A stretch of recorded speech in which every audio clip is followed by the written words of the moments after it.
नगर के खटीमा क्षेत्र के गंजाबाग रोड में नाली निर्माण कार्य में लोक निर्माण तथा ठेकेदार की मिलीभगत से भारी अनियमितताएं और लापरवाही किए जा रहा है। शिकायत मानकों को ताक पर रखकर लोक निर्माण विभाग तथा ठेकेदारों की सांठगांठ से किया जा रहा है। नाली निर्माण में गुणवत्ता में भारी कमी की शिकायत आ रही है, जिससे लंबे समय तक टिकाऊ नहीं होगी नाली।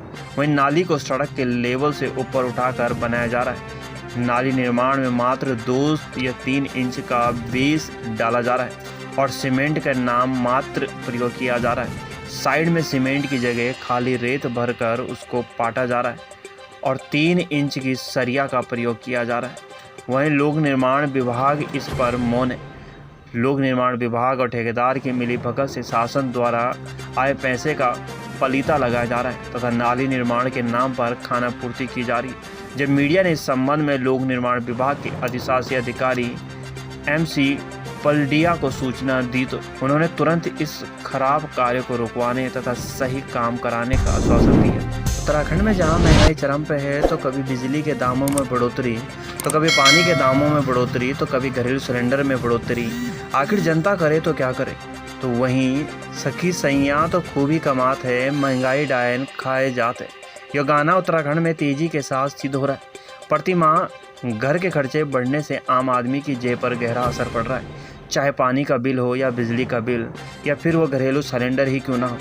जनता को महंगाई का दंश झेलना अब भारी पड़ रहा है। लोग भी इस महंगाई के कारण आक्रोशित दिखाई दे रहे हैं। लोगों द्वारा आक्रोश दिखाया जाता है, जगह जगह प्रदर्शन किए जाते हैं, मगर धरातल पर सरकार के वादे फिर भी फेल हो जाते हैं। सरकार ने चुनाव से पहले जनता से पानी के बिल और बिजली के बिल में कुछ % कमी करने का वादा किया था, वो भी अब महज चुनावी जुमला बनकर ही रह गया।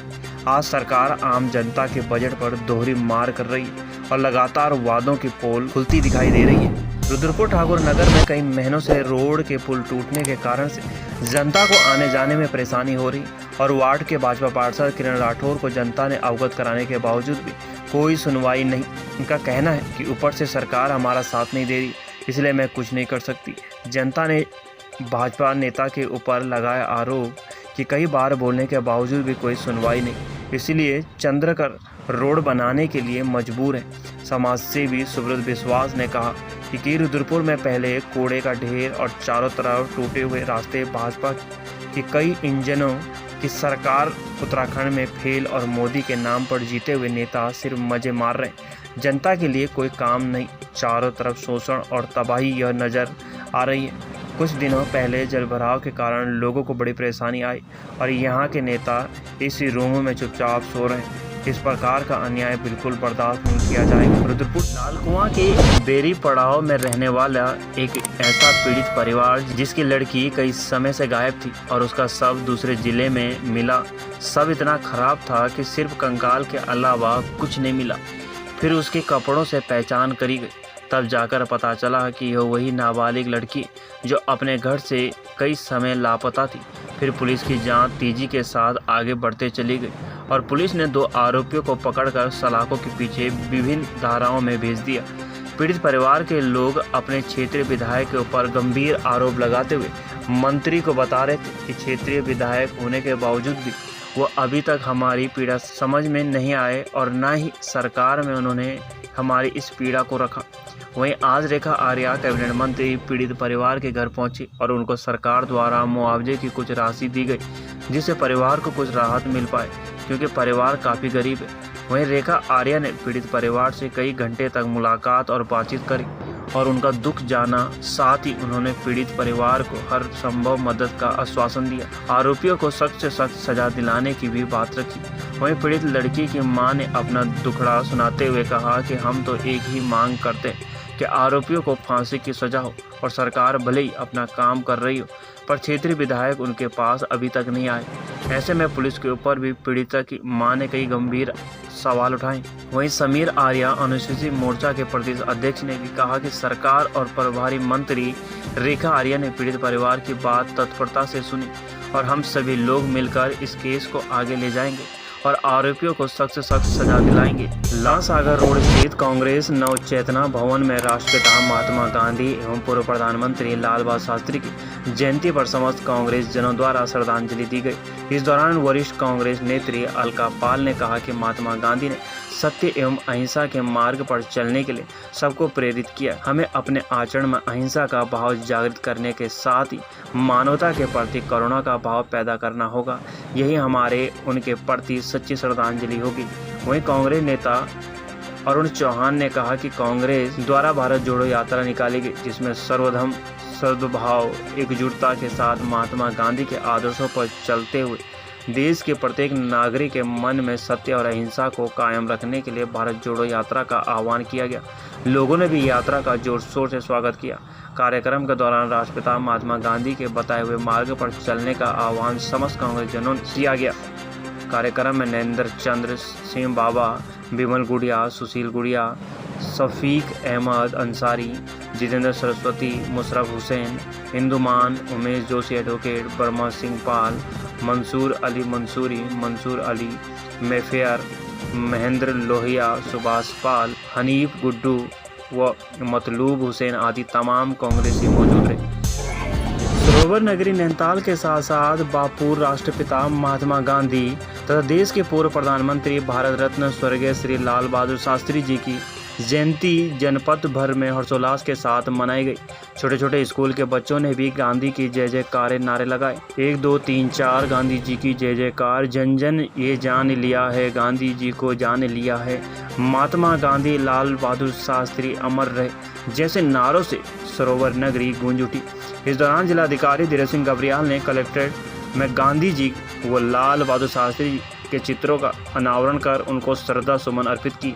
इसके अलावा शासकीय भवनों पर राष्ट्रीय ध्वज भी फहराया गया तथा आयोजित कार्यक्रमों में रामधुन के गायन के साथ ही राष्ट्रपिता महात्मा गांधी तथा लाल बहादुर शास्त्री के व्यक्तित्व एवं उनके द्वारा किए गए कार्यों पर चर्चा की गई। जिलाधिकारी ने महात्मा गांधी और पूर्व प्रधानमंत्री लाल बहादुर शास्त्री जी के जीवन तथा उनके द्वारा देश की आज़ादी में योगदान के बारे में प्रकाश डालते हुए कहा कि हम उनके सपनों को साकार करने के लिए उनके आदर्शों एवं बताए हुए मार्ग पर चलना चाहिए। उन्होंने कहा कि गांधी जी के सिद्धांत सत्य, अहिंसा, अंत्योदय आदि न केवल प्रासंगिक है बल्कि भारतीय समाज की एक मजबूत जड़ के रूप में भी स्थापित है, जो हमें उच्च विचारों एवं परस्पर सहयोग की भावना से जीवन यापन करते हुए एक स्वस्थ एवं मजबूत समाज बनाने के लिए प्रेरित करते हैं। हमें अपने कार्यों एवं दायित्वों का निर्वहन पूरी निष्ठा व ईमानदारी से देश और समाज हित में करना चाहिए। यही महापुरुषों के प्रति सच्ची श्रद्धांजलि होगी। स्कूल के बच्चों द्वारा ऊंचे स्थानों में भी सुबह प्रभात फेरी निकाली गई। वहीं छोटे छोटे बच्चों का भी उत्साह देखने योग्य था। इसके उपरांत जिलाधिकारी धीरज सिंह गबरियाल, एसएसपी पंकज भट्ट, एएसपी जगदीश चंद्र, अपर जिलाधिकारी श्री चरण द्विवेदी, उप जिलाधिकारी राहुल शाह, तहसीलदार नवाजीज खालिद, नगर पालिका अधिशासी अधिकारी अशोक कुमार वर्मा के साथ अन्य अधिकारी, कर्मचारी एवं जनप्रतिनिधि द्वारा तलिताल ठाट स्थित गांधी जी की मूर्ति पर माल्यार्पण कर श्रद्धासुमन अर्पित की। वहीं प्रातः 6:30 बजे से मल्लिताल पंत पार्क से तलिताल तक स्कूल के बच्चों द्वारा रामधुन के गायन के साथ प्रभात फेरी भी निकाली गई। जिला सूचना कार्यालय नैनीताल में अपर जिला सूचना अधिकारी ने महात्मा गांधी व लाल बहादुर शास्त्री के चित्रों पर श्रद्धासुमन पुष्प अर्पित की। अंकिता भंडारी हत्याकांड से इस समय समस्त उत्तराखंड में आक्रोश व्याप्त है। पहाड़ों की रानी मसूरी में भी दोषियों को कड़ी सजा दिलाने के लिए लगातार विभिन्न राजनीतिक एवं गैर राजनीतिक दलों के द्वारा विभिन्न माध्यमों से रोष प्रकट किया जा रहा है। इसी कड़ी में आज 2 अक्टूबर को मसूरी व्यापार संघ द्वारा समस्त मसूरी बंद का आह्वान किया गया था, जिसमें समस्त व्यापारियों ने अपनी अपनी दुकानें बंद कर दिवंगत अंकिता भंडारी को श्रद्धांजलि दी। अमूमन शनिवार और इतवार को मसूरी में पर्यटकों की खासी भीड़ दिखाई देती है, किंतु बंद के कारण मसूरी पहुंचे पर्यटक भी दिखाई नहीं दिए। सड़कें भी सुनसान दिखाई दी। शहीद स्थल पर मसूरी के राजनीतिक एवं गैर राजनीतिक दलों ने अंकिता भंडारी को याद कर एक श्रद्धांजलि सभा रखी।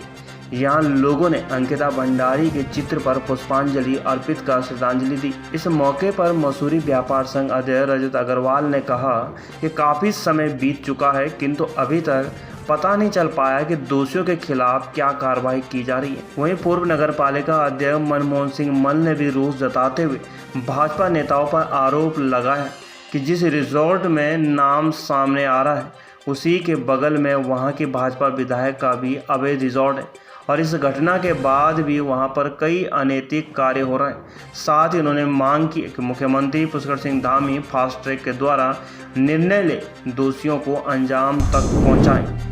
उधम सिंह नगर के खटीमा से एक बड़ी खबर सामने आ रही है। सुरई वन रेंज अधिकारी सुधीर कुमार के नेतृत्व में वन विभाग की टीम तथा एसओजी ने संयुक्त रूप से मारा छापा। लाखों की अवैध बेशकीमती लकड़ी से बने खिड़की दरवाजे बरामद माल की फर्द बनाकर अग्रिम कार्रवाई हेतु उच्च अधिकारियों को किया प्रेषित।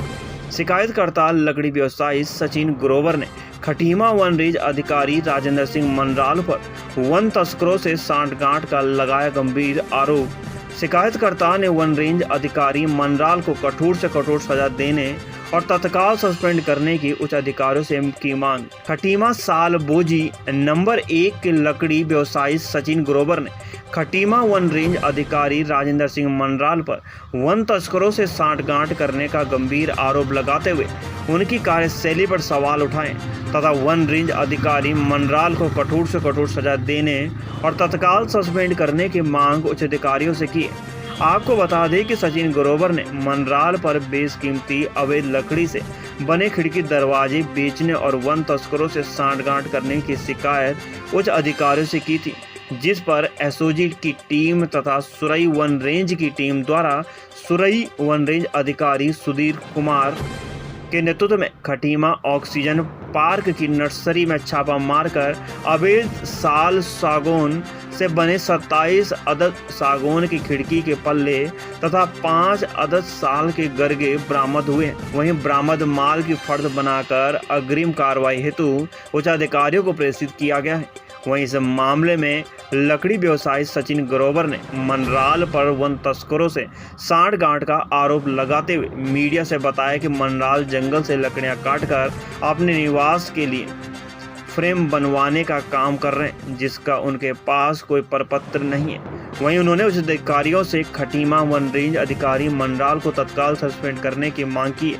वहीं इस मामले में सुरई वन रेंज अधिकारी सुधीर कुमार ने बताया कि उच्च अधिकारियों के निर्देशन पर खटीमा ऑक्सीजन पार्क की नर्सरी में छापा मारकर 27 अदद सागौन के बने खिड़की के पल्ले तथा 5 अदद साल के गरगे बरामद किए गए। बरामद माल की फर्द बनाकर उच्च अधिकारियों को प्रेषित किया जा रहा है। फिलहाल प्रारंभिक जांच जारी और यह पता लगने का प्रयास किया जा रहा है कि माल कहां से आया और इसका असली मालिक कौन है। वहीं उन्होंने बताया कि जांच के बाद जो भी तथ्य सामने आएंगे उसी आधार पर विधिक कार्रवाई की जाएगी। ह्यूमन वेलफेयर काउंसिलिंग और नेशनल ह्यूमन राइट कमेटी के द्वारा रुड़की नगर निगम के सभागार में राष्ट्रीय एकता के आधार पर मानवता का संदेश कार्यक्रम आयोजित किया गया, जिसकी अध्यक्षता पूर्व राज्य मंत्री एडवोकेट मनोहर लाल शर्मा ने की।